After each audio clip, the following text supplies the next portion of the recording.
Welcome to Inspire Campfire, a podcast where ordinary people tell their stories of extraordinary adventure. These are campfire stories meant to inspire the rest of us to light the fire within, get outside, follow our dreams, and return to tell our own stories. Ready? Let's strike the match.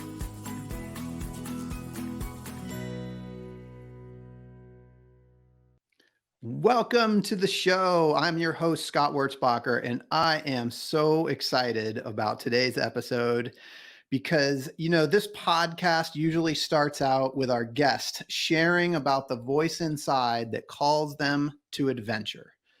And my hope is that over a year of guest stories, listeners have been inspired and want to listen to their own voice inside. But for some of us, we can't always hear that voice. And some of us maybe just don't know how to listen for it. Sometimes that voice is buried deep in our unconscious. And today's guest might be the guy who can help us find it. I have with me Yager, who is not only an adventurer himself, but he's also a leading expert in mindset and emotional optimization, certified in hypnotherapy and neural linguistic programming.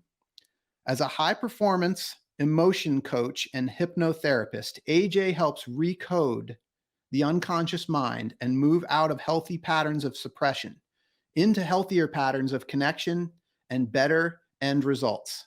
He is the secret weapon for the dynamic achievers who want to live at their highest potential. AJ is based out of Eden, Utah, and has been coaching for over 21 years. He's been featured in Inc. magazine, Business Week, and CNN. He's also an international speaker, an Amazon best-selling author, and an entrepreneur who has founded 8 different companies, including Praxis Metrics. This is going to be a powerful conversation as AJ helps us unlock the voice that calls us to adventure while sharing some adventures of his own. AJ, thank you so much for being here. Thank you for such an amazing intro. And I love the concept. Ever since we got introduced, just the call to adventure was like, ooh, I love the sound of that. That made me vibrate a little bit more. I'm like, okay, I'm excited to have this conversation. So thank you for having me on. Yeah, man, I'm so excited. And you've got all kinds of cool adventures, and I can't wait to talk about those. Why don't, to get started here, can you maybe just give us a little overview? Who is AJ Yager? Who is AJ Yager? Who am I? Well, man, it's such a different answer, like at different stages of our life. And right now, who I am is I am a lover of helping people get out of their own way and let go of the stuff that was holding them back so that they can step into a new identity, a new set of end results, and a life like that's authentic and that's full of adventure and full of love, so that life can just show up and there's not all that stuff that's kind of getting in the way. It's all about stepping into the authentic self and having a lot of fun. So that's what I do from a professional standpoint. I'm an entrepreneur. I've got another company called Praxis Metrics, as you mentioned, where we help people make better decisions from their data, financial data, marketing data, sales data, all that stuff together. But also, it's not just about like business data. Data is everything. Data is information. Data is emotions. Emotions are data. Everything is data. Data simply is information. It's how we're able to bring in that data to our brain and also process that through our heart and our stomach, which are all of our different kind of brains we have here going on in the body, and use that to craft and create a life that we would love to create. And so I kind of bring the data aspect of it, a way of learning how to tune in to the frequency of your emotions and allow those emotions to move through your body without them getting stuck, and then recode our mind for success and whatever that looks like, whether it's financial and relationships, any other part of our life, our body, our health, our wellness, all of those. So that's what I do from a career standpoint. I travel a lot. My wife and I are constantly traveling, though we do love it here in Eden. I'm looking out at a beautiful mountain that I can't wait to go snowboard on later on today. I just started snowboarding myself. I've been a skier all my life, but as of 5 days ago, I decided to just play with it, and it's been super fun. And so right now, it's about like that's right now my favorite adventure, right in my own backyard, is just like learning how to board better and carve down the mountain. So that's really what I'm up to right now, and just super thankful for being here at the beginning of the year, literally only a few days into the beginning of the year, and like I'm so ready for 2022 to be over, because there was a lot of adventures there and a lot of things that I had to let go of and keep there so I can step into this brand new adventure in 2023. Yeah, man, and I love the snowboarding piece. I mean, that's just an adventure of its own. Just taking on something new after years of doing Doing it the same, yeah, doing the in a same different way. thing, Yeah, which totally. is fun. Yeah, So but one thing here we I'd are. love to just cover with listeners, because I think there's a part of your story that I really connected with when you told it. And it's really kind of how you got started in this, because this Mhm. isn't a new thing for you. You've been doing hypnotherapy for a long time. But Yeah. I am also like a student of personal growth. I'm a voracious reader. I love to read personal growth and development books. And that's really like reading that kind of stuff is what's helped me really develop my own voice that calls to adventure and get after doing things on my own. And you really developed that at a very early age. And I just wonder for listeners, if you could just touch on that, because I love this story. Yeah, the story about my grandfather and I. How Yeah. my grandfather gave me a call to adventure early on.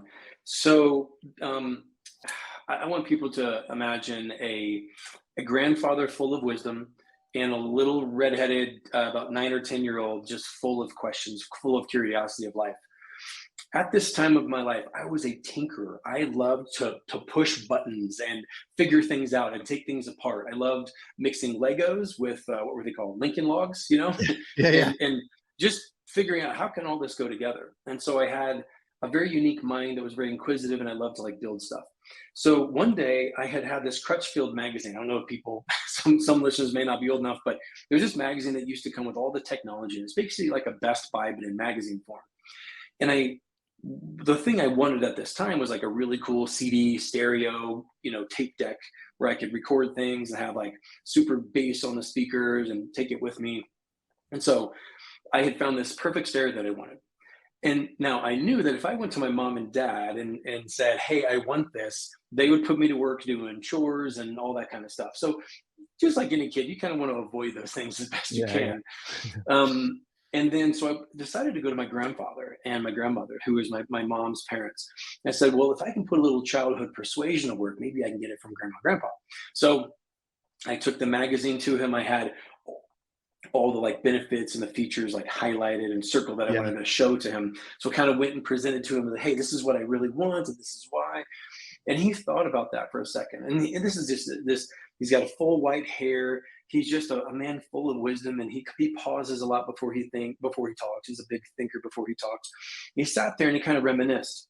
So pause that. I want to go backwards about 2 weeks in the past when I was at his home again, and I was in his library. Now I had been outside playing. I came inside looking for Pop Pop, and that was his name, Gideon D. Hill Jr., but I called him Pop Pop.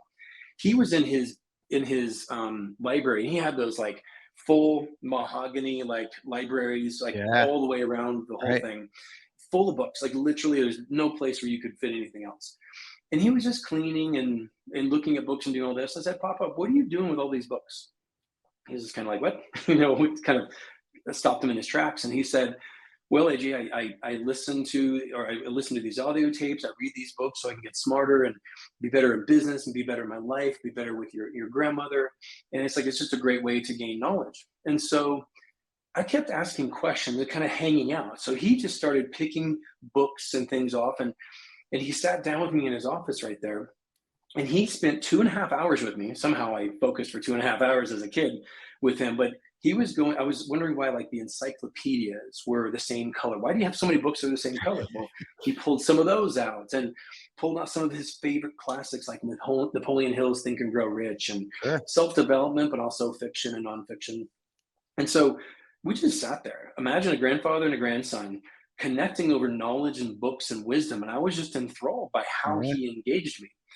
So this is what the memory he had gone back to. So fast forward again to where I was. He was sitting on his chair thinking about this stereo. He said, AJ, what I'll do is I'm going to go ahead and buy you this stereo or one even better than that if you work with me on a little project.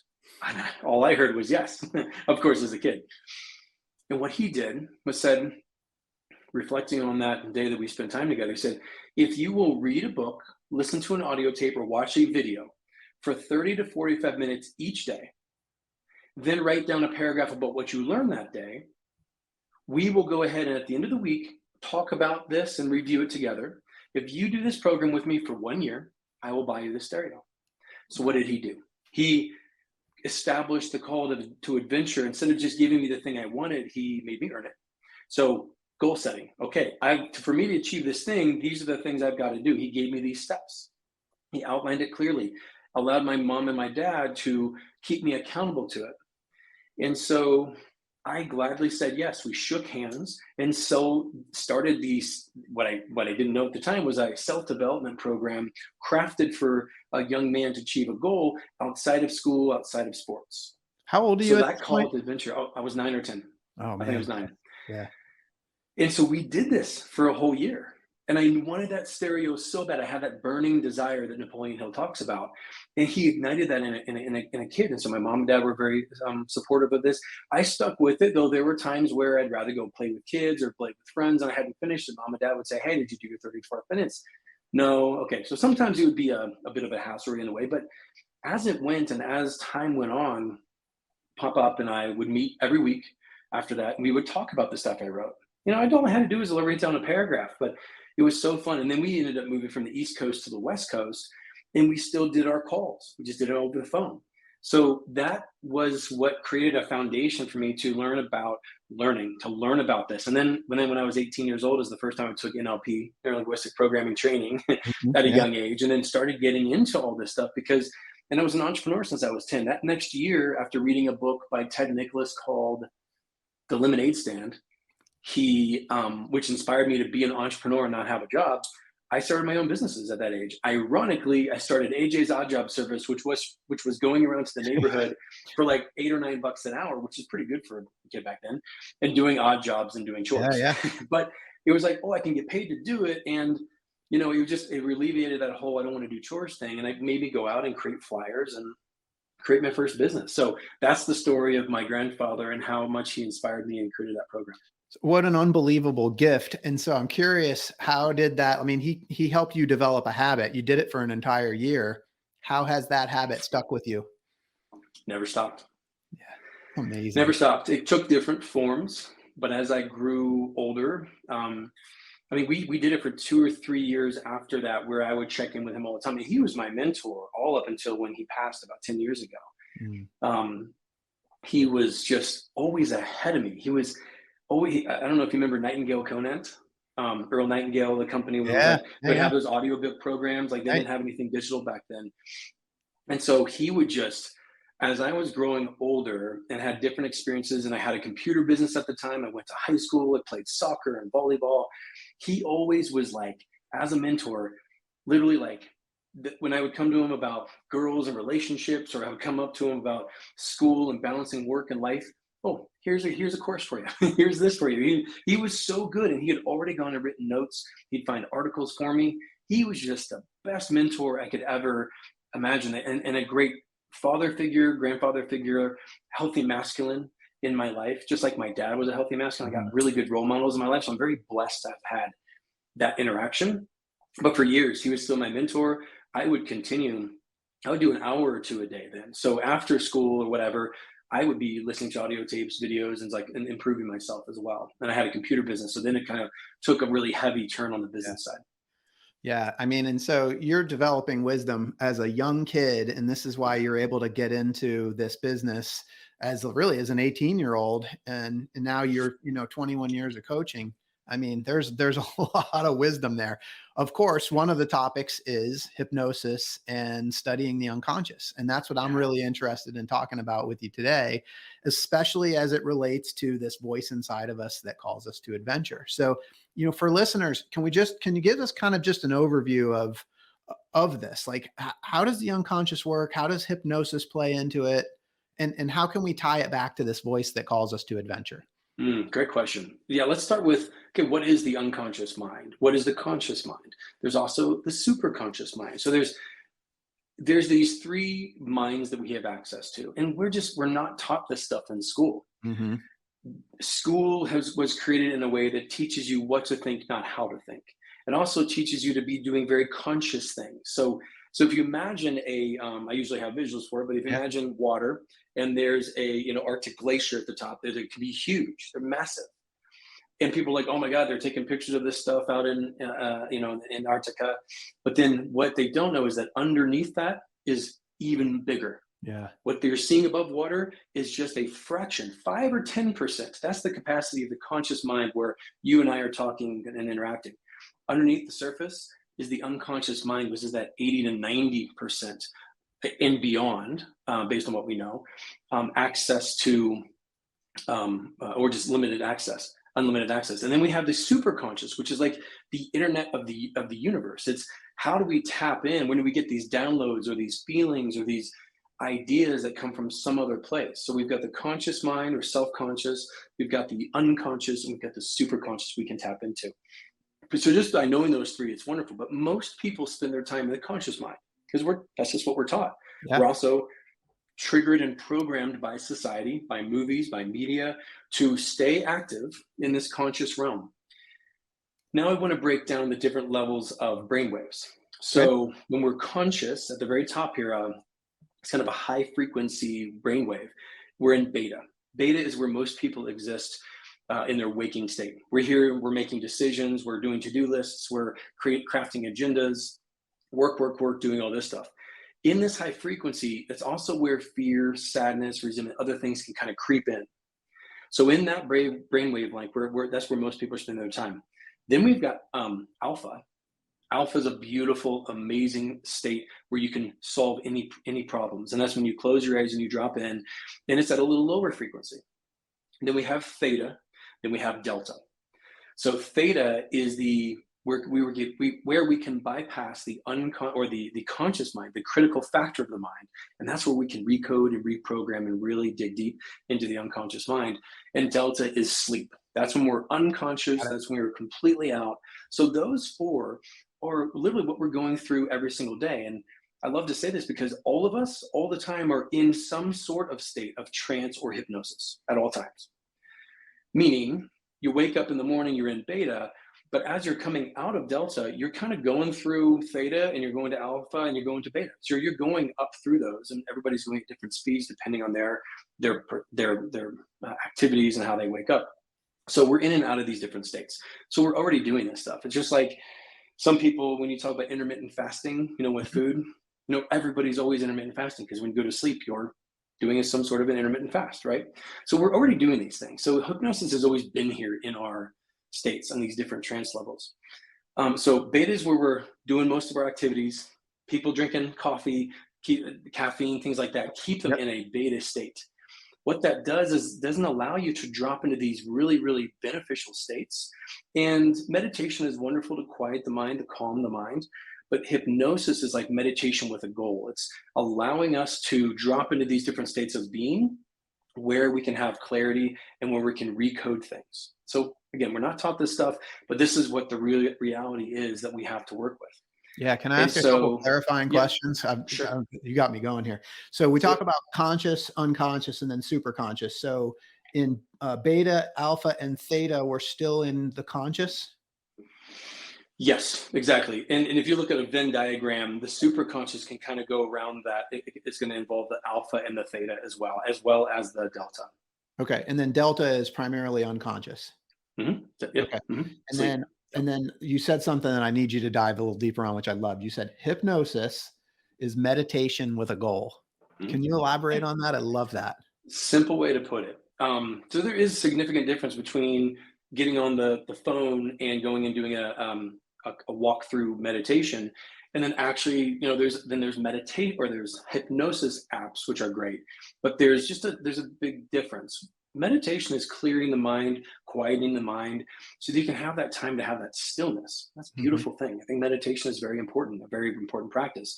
Hypnosis is when we have an end result we want to work on. For example, If you said, AJ, I'm having trouble with fear of something, there's something that you're going to be, that you've been dealing with or haven't been able to overcome. There's a pattern that keeps happening.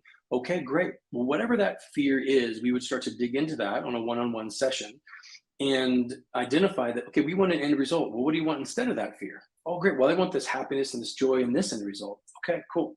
We're going to focus on that one thing, and we're going to dig in to find where you learned how to have this fear. So one thing I want the listeners to understand is that you are not your issues. You're not your issues. It's not a personality flaw. The stuff that's not working in your life or not going on the way you want it, or the goals you're not hitting, or the ways that you react, and maybe they're negative, maybe they're anger and all that, doesn't mean that's who you are. It's not. These are just unconscious programs running in the background that are just haven't been changed or recoded, that we've learned at a very young age. It could have even been in the womb. Could have been before in the womb, if you believe in the past life stuff. There's all this coding going on all the time. If you think of the Matrix movie, you think of a computer. I'm at a computer right now. Right. I can see my screen. I can see my trash can, my folders, my wallpaper. That's the conscious mind part. If I want to change it, I can change the wallpaper. I can change the little icons and stuff, but that's just surface level. That's just the conscious stuff. If I want to change my computer coding, I have to get into coding mode and go behind the scenes. I have to go into the code and actually look from a different scene. When a matrix code's coming down, you have to recode that on the deeper level. We're all basically coders in life. We just weren't taught how to recode the stuff that doesn't serve us anymore. So as these programs are coming through every single day, these patterns that are automatic, it's not who you are. It doesn't mean it's not your fault. It just means, and it also doesn't mean you're broken. Not at all. No one's broken. You have all this beautiful love, light, energy inside of you. We just have to recode the stuff that doesn't serve you anymore. So I hope that helps. It totally does. And I think I'd like to dispel what I think is a myth about hypnosis, because the tool to get at that, right? You can use hypnosis to get at that. But I think there's probably, and myself included, a good amount of like trepidation with that, right? Sure. Like, you're going to put me into this trance, and then I'm just going to start speaking all of this gibberish. And like, can you talk about that? And, is that a myth? Is that how it really works? Or Well, yeah, it is a myth. Hypnosis has been around since the Egyptian times. There's results, like there are studies, there are documents showing that hypnosis has been done for a long, long time. Mm-hmm.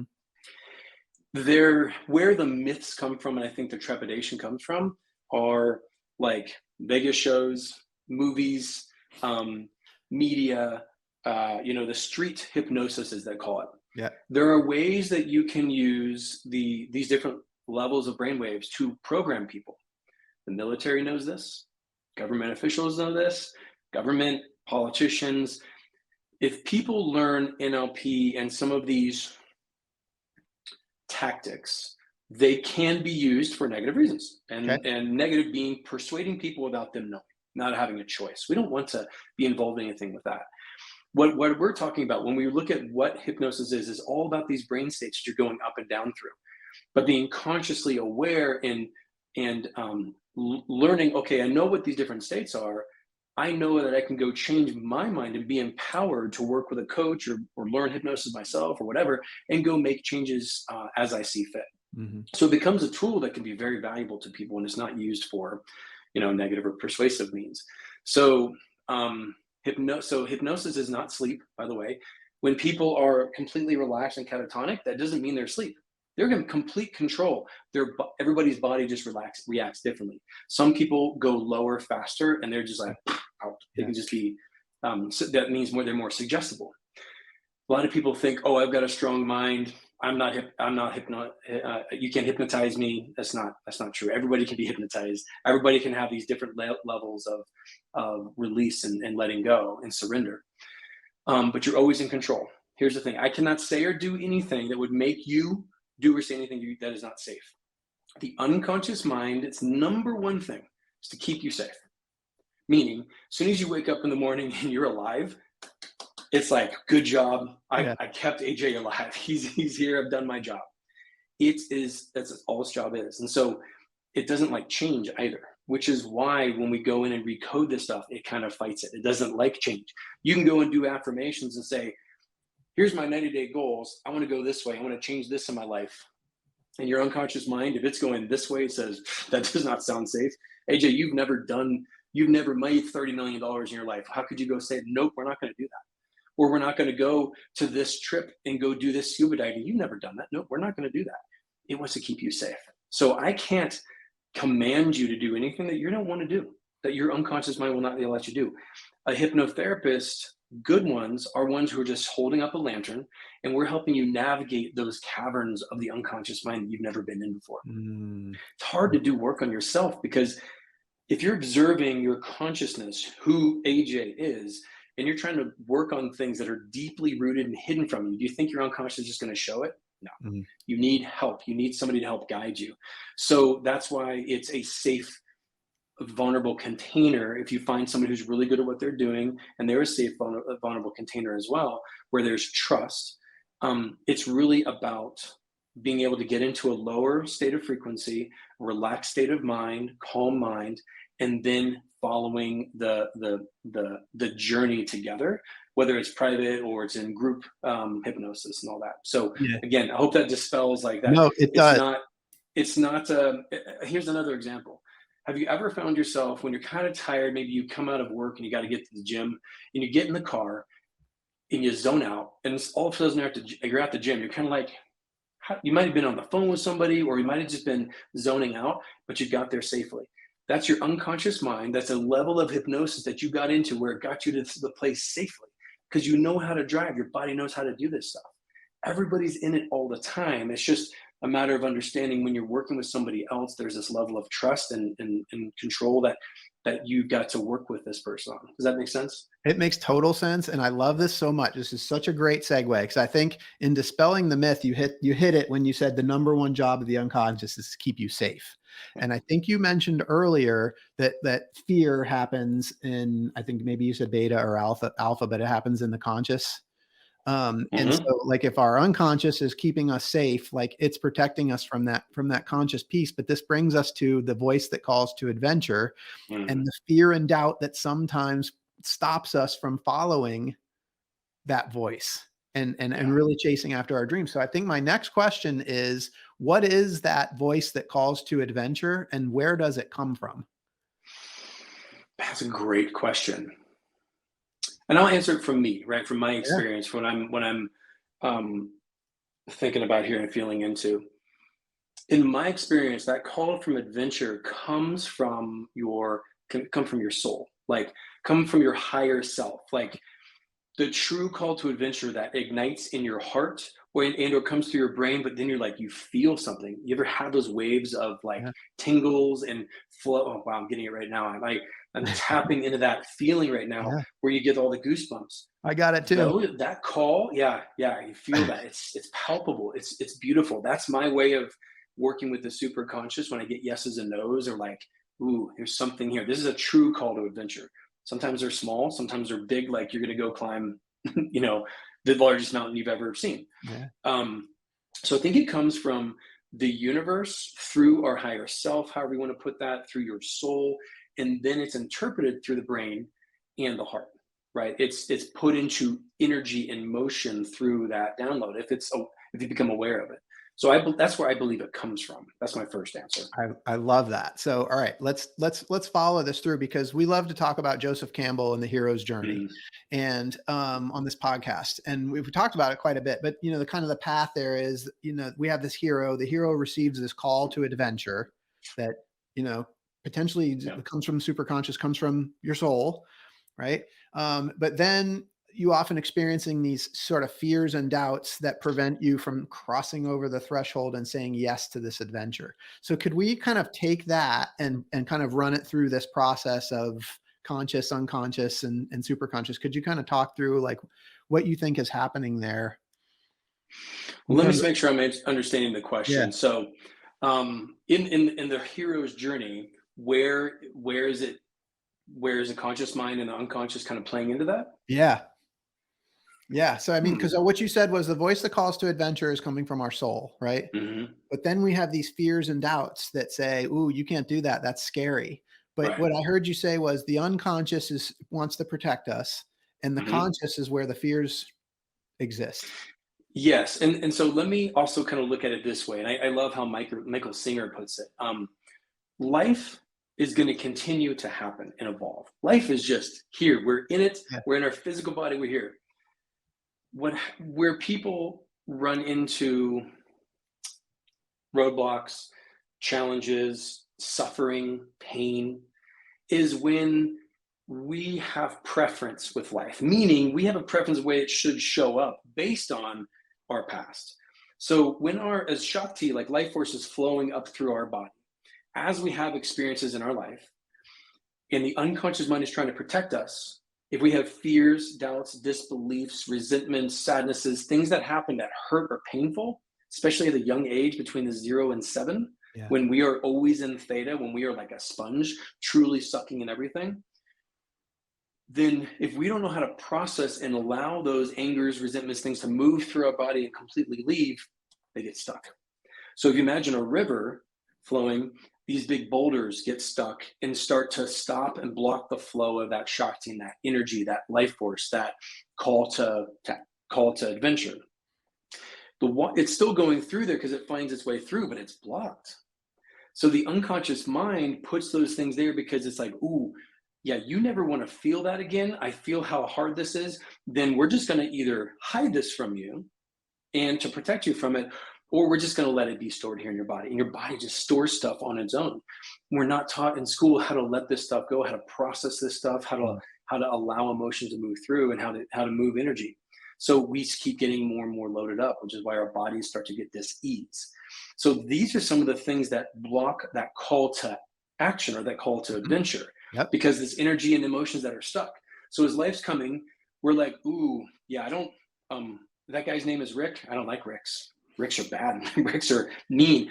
I hate Ricks because of a certain thing from the past that another Rick did, has nothing to do with this external Rick. It's all of our internal stuff. So I think that hero's adventure Yeah. is that constant battle between the internal and the external world, and what they're dealing with, what those fears are, what those doubts are, that trepidation is, for them to move through. And so a big part of the hero's journey is having courage, stepping through whatever it is, fighting against it, doing the thing even though it's so hard and it hurts, having that courage to do it anyway, right? It's this play between the conscious mind and the unconscious in that battle. I think there's that underlying message that's there. So what I'm feeling right now is I'm sure there are people like that know that they've got this voice inside that calls to adventure, but there also may be a part of them that's feeling like, wow, that sounds really cool, but they might have some fears about like crossing over the threshold to actually trying hypnosis. I'm curious, can you Yeah. just so how do people work with you? How does this process work? In terms of him, like, and how do people just maybe even hypnosis in general? How do Yeah. people get started with that? Great question. And when I putting myself out there in the world, I don't go, oh, this is AJ the hypnotherapist. I'm a performance and emotion coach. Mhm. Um, Hypnosis is a tool that I use. It's a tool set. It's a very effective tool set. And my clients, we don't always do hypnosis all the time. I've been a business coach, performance coach, health and wellness.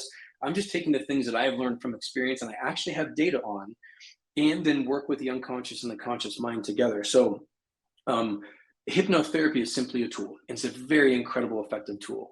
But there's other things out there that also work really well. So each body, each person is different.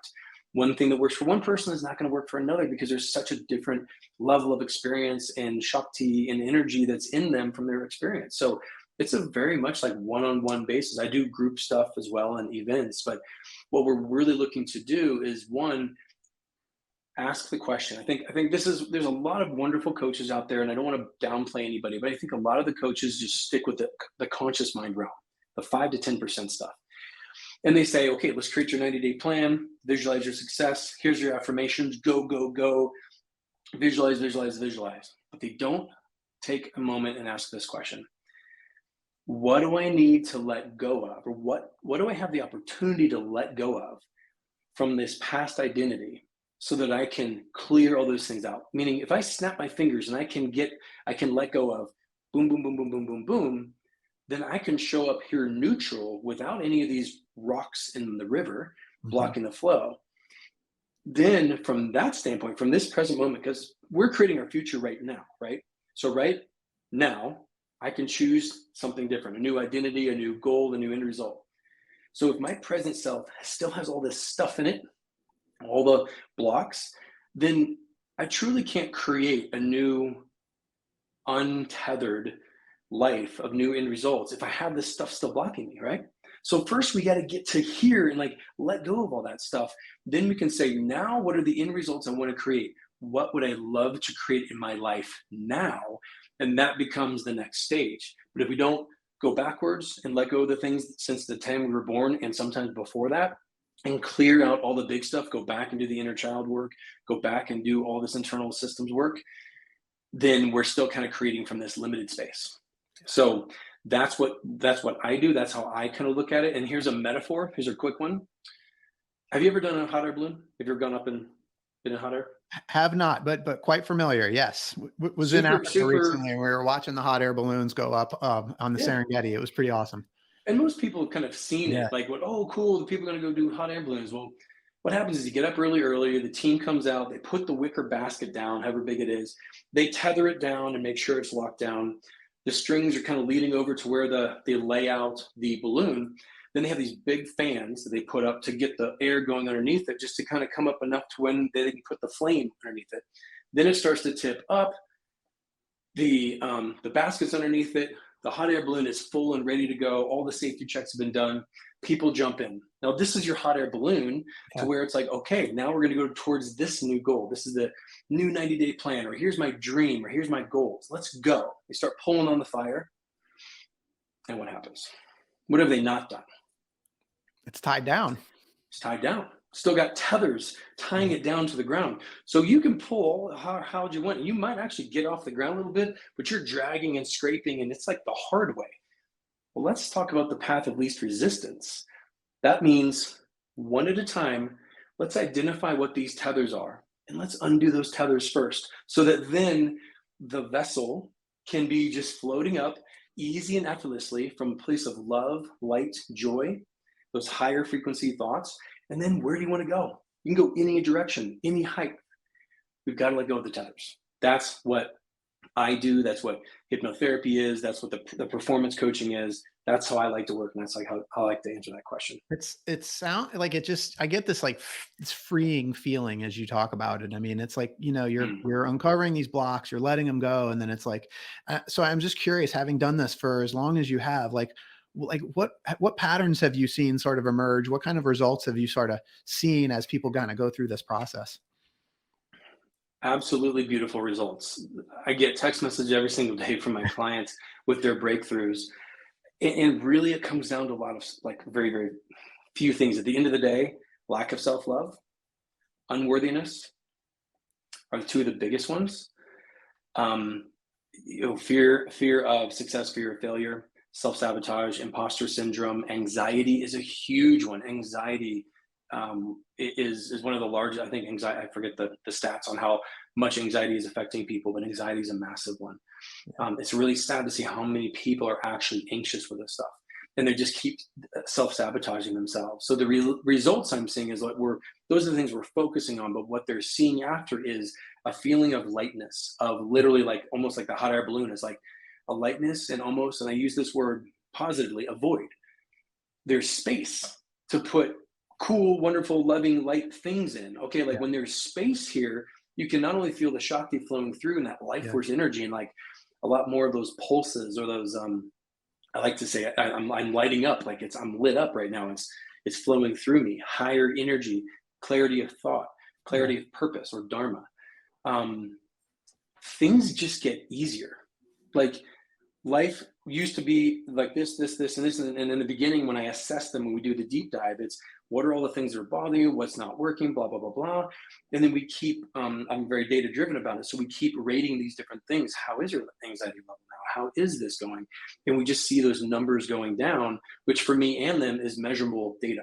It's, wow, I'm feeling great, but also like, yeah, that thing that happened just last week during the holidays, if that had happened 3 weeks ago, I would have just lost it and just gone crazy. Now it's like, oh, it doesn't bother me anymore. So people are just having like this, life gets easier. Okay, cool. Then they get more excited about it. So those are just some of the things that I see people experiencing and giving me feedback on and giving me testimonials for, because they're like, oh, well, this is what I feel now. And maybe that void that you help them create makes the space for adventure. Mm, So I well want to said. pivot because you're an adventurer.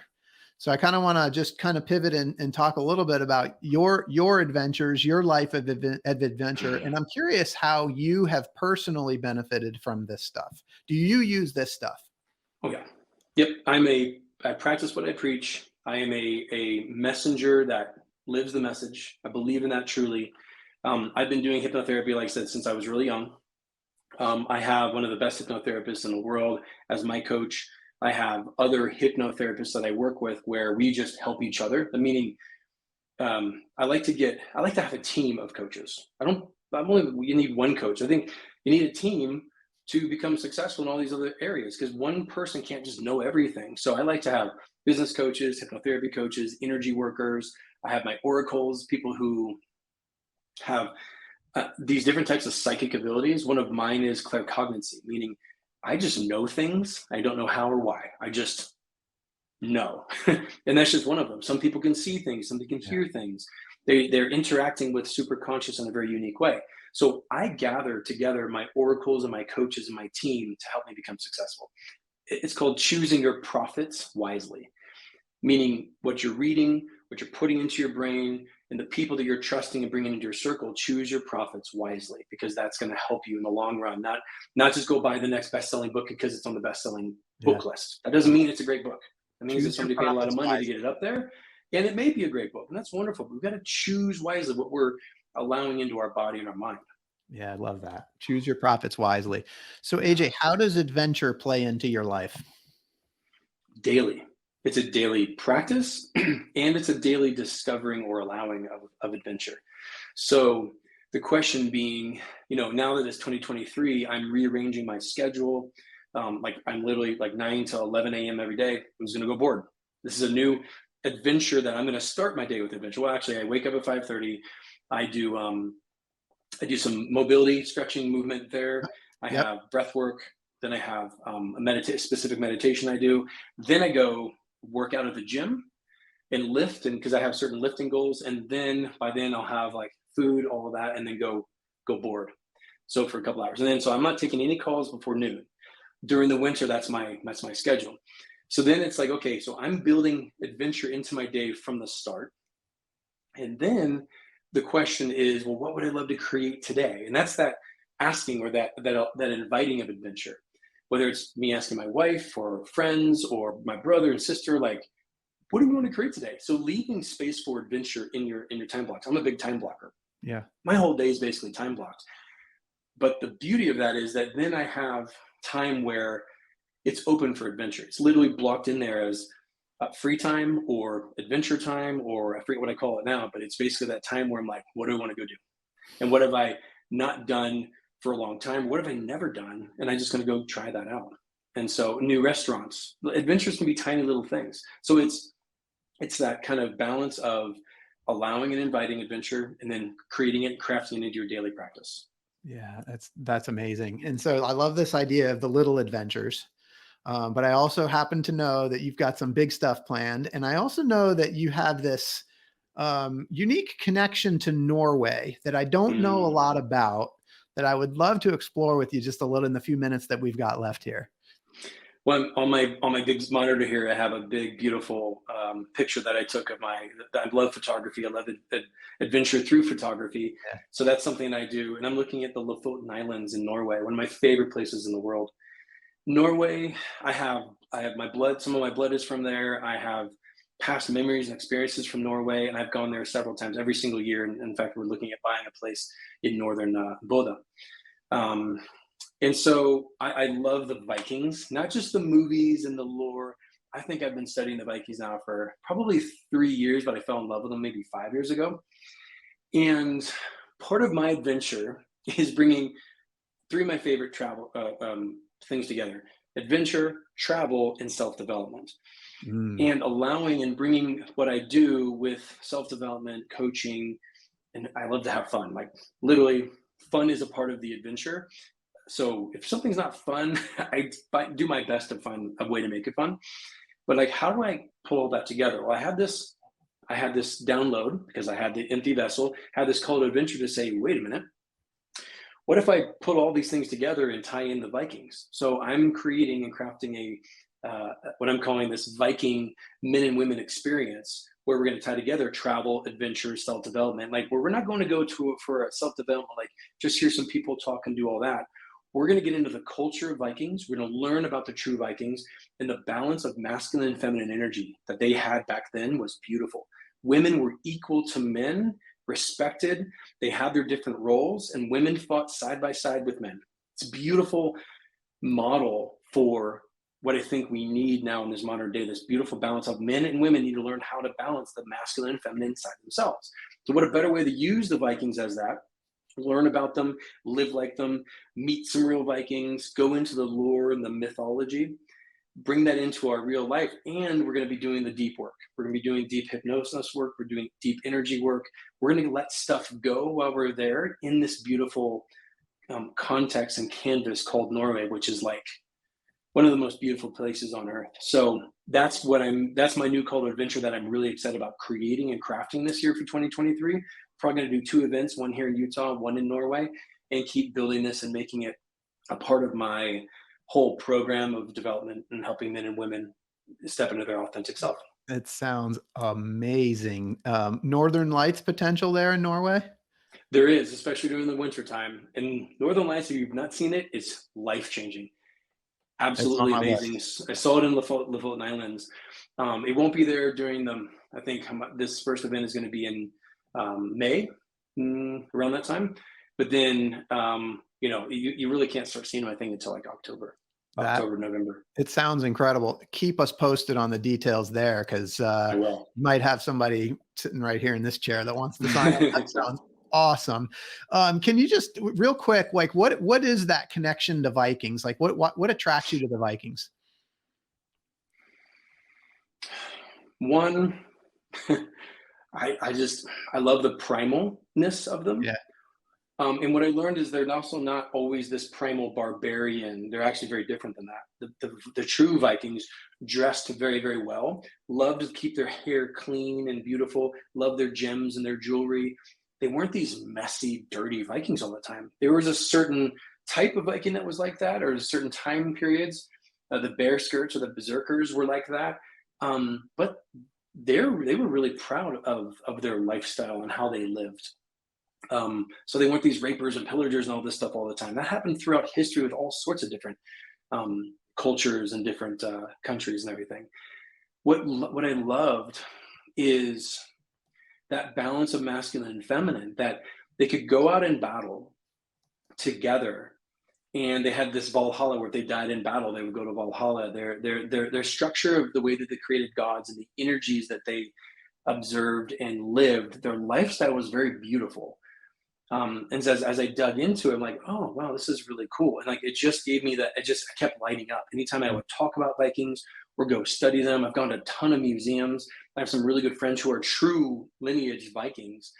The more I hung out with them, I kept lighting up. And that was that, yes, keep going down this road. Yes, yes, yes. You're meant to bring this out in a unique way. And so if it gets me excited, I can spread that in a way that gets other people excited. And right now, Vikings culture is so popular. There's so many Viking shows. In America, it's getting bigger and bigger around the world. So I'm just going to take advantage of that from a marketing standpoint, as well as a passion standpoint, and just use it as a new way to communicate what I think is missing from modern men and women and some of the stuff that's out there today. It's so cool. Maybe something that was in the unconscious that's now coming out. Mm-hmm. Yeah. I love it. Yeah, I've done some deep stuff on this.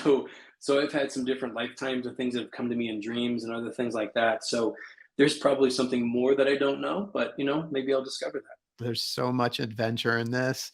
AJ, like Hollywood's going to pick up on you at some point. They're going to want to make a movie about you, whether it's about like, your coaching practice, hypnosis, or maybe it's a Viking movie. I don't know. But like when they do this movie about your life, what I want to know is who's going to be the Hollywood actor that's going to play you.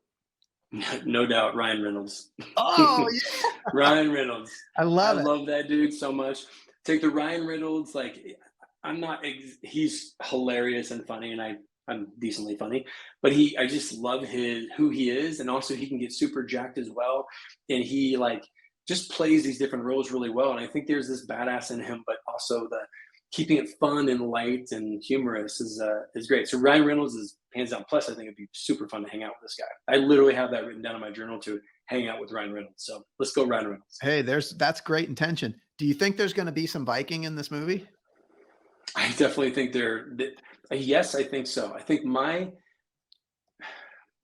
what I'm here to bring is love and light to the world. Like my ammunition or my tools, my weapons are love and light and joy. Shining that, being a lighthouse for other people. I believe that whatever the story, maybe it is a Viking story, whatnot, but there's going to be a lot of love in it. And really make sure that people can understand how important love is in every single thought, word, and action. Yeah, that's great. So, what's the name of this movie going to be called? I don't know, Warrior of Love. There you go, Warrior of Love. Yeah, that's just what came through. Ryan Reynolds. This is awesome, Reynolds. man. Yeah. Thank you so much. This conversation has been so much fun. I've had an absolute blast. AJ, if people wanted to like follow up with you or find out more about you, what's the best way for them to do that? Yeah, great. They can learn more at ajyager.com. That's AJYAGER.com. And then on Instagram, LinkedIn, it's at AJ Yager, AJYAGER. Awesome. Find me on social, shoot me an email from the website. And if you're just curious about working with me or anything, you can do a free, there's like a free 20, 30-minute conversation we can have, get on, chat, and see if it's a good fit and see what you want to work on. So that's pretty much it. Keep it really simple. Thank you so much. And definitely keep us posted on the Viking adventures. That sounds amazing. Really appreciate it. And for those listening, I hope you've been inspired today as much as I have. I hope that AJ's story has encouraged you to listen to that voice inside that calls you to adventure, because we want to hear your story next. If you have a story to tell or you need a nudge to create one, please send us an email. We'd also appreciate it if you'd help us spread the word by leaving a review and sharing or tagging Inspire Campfire in your social media.